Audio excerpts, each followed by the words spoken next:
ከካናዳ ጋር ሻቱን አይቻለሁ የተወሰኑ ቪዲዮዎች መሄድም ይፈልጋል ቆም ቁጭ በል አንተ ቁጭ በል አሁን ልትሄድ ነው እንዴ ወደ ካናዳ ቁጭ በል የምትወስደው ከሆነ ፓስፖርት የለውም እኮ እንዴ ይቆማል ቁጭ በል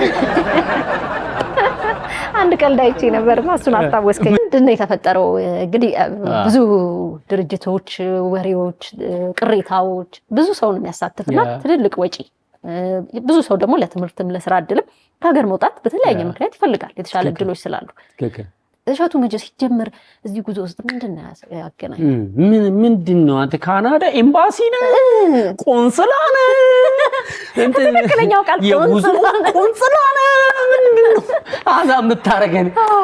እሺ በጣም አሪፍ እግዚአብሔር ይስጥልኝ ይሄ ነገር በደም መብራራት ስላለበት እድሉን ስለሰጠሽኝ በጣም ነው የማመሰግነው በጣም ብዙ ሰዎች እየደወሉ ትልልቅ ሰዎች የተማሩም ያልተማሩም ታዋቂም አዋቂም ሁሉም እየደወሉ እሻቱ ላጎቴ ልጅ ነው እኔ በቃ ላጎት ሌላ አላስቸግርም ካናዳ ትልክልኛለ ይሉኛል እኔንም ማለት ነው ሶሻል ሚዲያው ላይ እንደምታየው ነው ስለዚህ ምንድነው ያለው ነገር አንድ የጉዞ ወኪል በጣም ትክክለኛ ሰው አመጣውና እስቲ ምንድነው ይሄ የሚያጨረብሩት ነገር እንዴት ነው ለቪዛ ይከፈላሉ ለምንድነው 1,500,000 የሚሉት ያልን እሱ እዛ ላይ ቪዛ ነፃ ነው ነው ያለ ሲያብራራ of course ለቪዛ አሁን አሜሪካ ኤምባሲ ለቪዛው አይደለም ያስከፍለናል ያቺን ቃል ማለት አልነበረብኝም መሰለኝ ጠለፏት ማለት ነው ያቺ ተወስዳ